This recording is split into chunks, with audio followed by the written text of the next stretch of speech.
Hi, this is Phyllis Levitt, and I'm back with one more blog and newsletter that I wrote about the repetition compulsion because it's such an important topic and it really requires so much attention. I'm the author of America in Therapy, and this is one part of my book that's about a new approach to hope and healing for a nation in crisis that's based on my 34 years of experience as a psychotherapist helping families and individuals heal from family dysfunction and sometimes massive trauma. So this one is called What Lies at the Heart of the Repetition Compulsion? What do we need to know to heal a divided country? When I finally left my first husband and went to therapy, I understood for the first time that, like many people, I had been drawn to the same hurt I had experienced in childhood. Somehow, many of us, especially those who have been hurt earlier in our lives, we find people who are just like those who hurt us. Addicts, ragers, people who are depressed and unavailable, rigid, or even violent.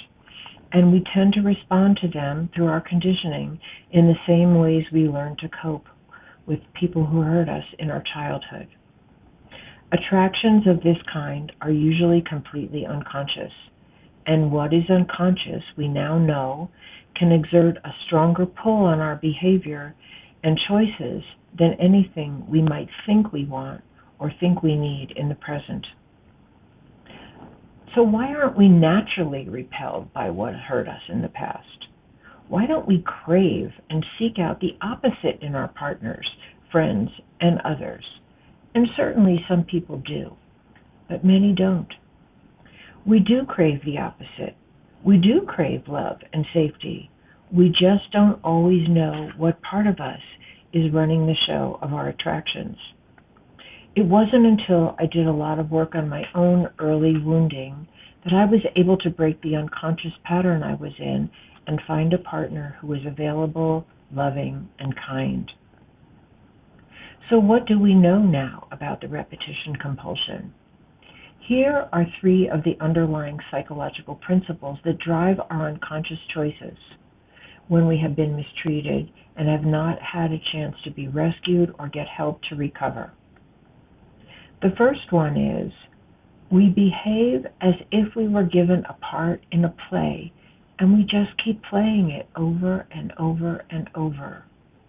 If we learn to survive by submitting and pleasing, we tend to employ the same coping mechanisms in all our adult relationships.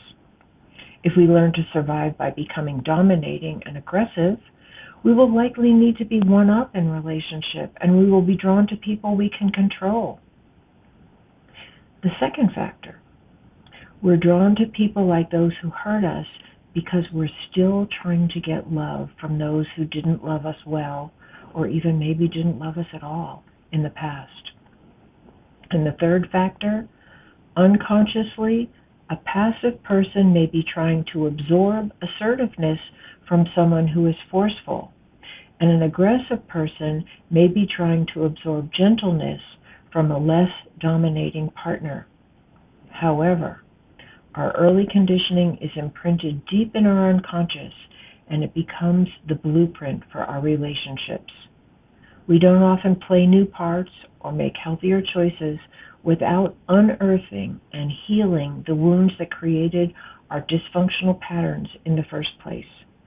The sad thing is that we still don't get the love we were looking for, and often we are repulsed by the very qualities we most need to incorporate.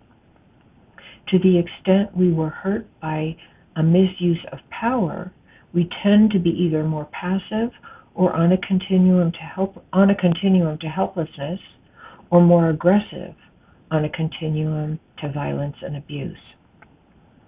So what does this pattern mean on a national level? What does this tell us about what's going on in the world today in our larger systems? Of course, you know I wrote a book about all this. That's what America in Therapy is really all about. And again, I want to repeat, the book is not about blaming and shaming or attacking anyone. It's about helping us all understand how we got to a place of such escalating violence and divisiveness so that we can heal, so that we can all heal, anyone and everyone who is willing and able to make that effort. So I wrote the book on this, and so a paragraph or two won't say it all. But what we must know is that to the extent that the family of America still operates on a domination-submission principle of governance, where the goal is to have power over others, where we still repress, discriminate against, ostracize, and commit violence against many of our own citizens, we are in fact replicating the same family dynamics that produce more and more people who dominate and more people who will feel forced to submit. What's the frightening result of all this? Our unhealed wounds around power set us up for control by abusive leaders and governments. Why is that so? Because when those who have identified with the aggressor as a way to survive, when they attain positions of power and authority and control over the masses, and many others have also learned to submit as a way to survive, then we have a recipe for a dictatorship, a police state, an atrocity. If we do not address the need for healing our collective wounds to power and control, we will have more and more people eager to dominate and a growing population of those trained or forced to comply. There is no easy answer, and I wouldn't pretend that there is. We have been dominating and oppressing each other as long as humankind has existed. But never before has our ability to dominate put us in danger of our own extinction. This must be our wake-up call to heal our families, individual, national, and global, of unchecked abuse of power on every possible level.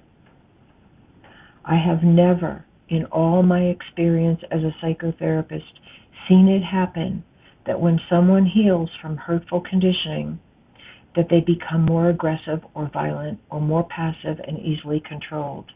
Never. I have never seen that.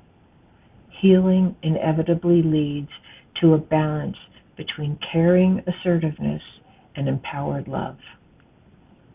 And that says it in a nutshell, really, about why I wrote America and the details that you can find in my new book.